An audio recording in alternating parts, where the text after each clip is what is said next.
everyone, and welcome. Today, we are diving headfirst into the incredibly satisfying world of miniature building. If you've ever had that itch to create a perfect, tiny little world completely from scratch, well, you are in exactly the right place. Let's get into it. I mean, just look at the detail on this. Have you ever felt that? That urge to just build something beautiful and intricate, a little place where every single detail is exactly how you want it to be?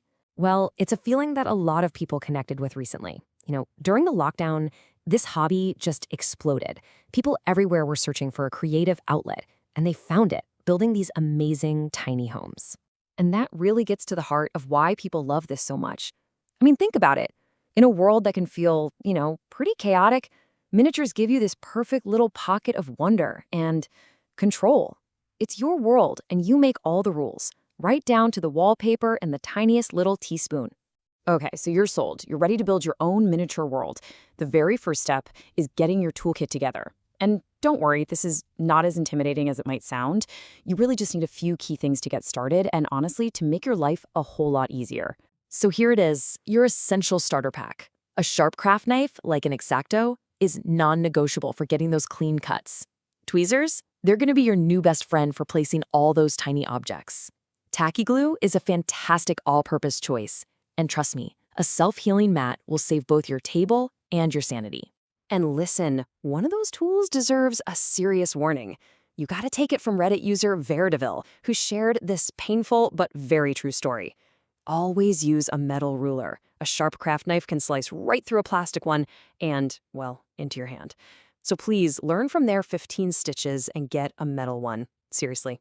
Now, once you have the basics and you're feeling a bit more confident, you might want to level up your toolkit. Having different glues for specific things like paper or plastic can make a huge difference. A little sandpaper gives your furniture that smooth, professional finish, and tiny binder clips, total lifesavers for holding pieces together while the glue sets. All right, your tools are ready to go. Now for the really fun part, choosing your world. This is where you get to pick your very first project. And while all the options are super exciting, I know it can also feel a little overwhelming. But we've got a key piece of advice to help you get started on the right foot. Yeah, let's learn from someone who's been there. Creator Lizzie shared that her very first kit, this beautiful but notoriously complicated flower shop, was so frustrating that she almost gave up the hobby for good. So the lesson here? Resist the urge to buy the most elaborate jaw-dropping kit you see. Start simple. So what's a good brand for a beginner? Well, here's a quick look at two of the most popular options out there. You've got Robotime, which also goes by Rolife, and they generally have higher quality, sturdier pieces. Then there's Cutebee, which is usually cheaper, but the materials can be a little lower quality. And the big one, their instruction manuals can be really, really hard to follow. So it's kind of that classic trade-off between price and how easy it's going to be to put together. Okay, you've got your tools, you've picked out your first kit. Now it is time to build. But hold on, before you start squeezing that glue bottle, let's go over a few pro tips that are going to make the whole process way smoother and, frankly, a lot more fun. Here's a simple little workflow for you. First, the second you get your kit, unbox everything and check that all the pieces are there. There's nothing worse than getting halfway through and realizing something's missing. Second, do a dry build. Just use a little tape to put complicated pieces together first so you can see how they fit. Third, and this is a big one, paint your pieces before you glue them. And finally, glue and assemble. And just be patient. And here is an absolutely genius hack for a really common problem. When you're struggling to get those perfect 90-degree angles on walls or furniture? Grab some Lego bricks. They are literally engineered for perfect right angles. They're fantastic for holding things square while your glue dries. It's so simple and it works perfectly. Now, a quick reality check. A single large kit can easily take you over 20 hours to finish. You gotta remember, this is not a race. The real joy is in the process, that meticulous creation, and just watching your little world slowly, piece by piece, come to life. Building your kit is obviously a huge part of the fun, but it's not something you have to do all by yourself in a quiet room. Actually, what makes this hobby truly special is the amazing community that comes with it. You are definitely not alone on this tiny adventure.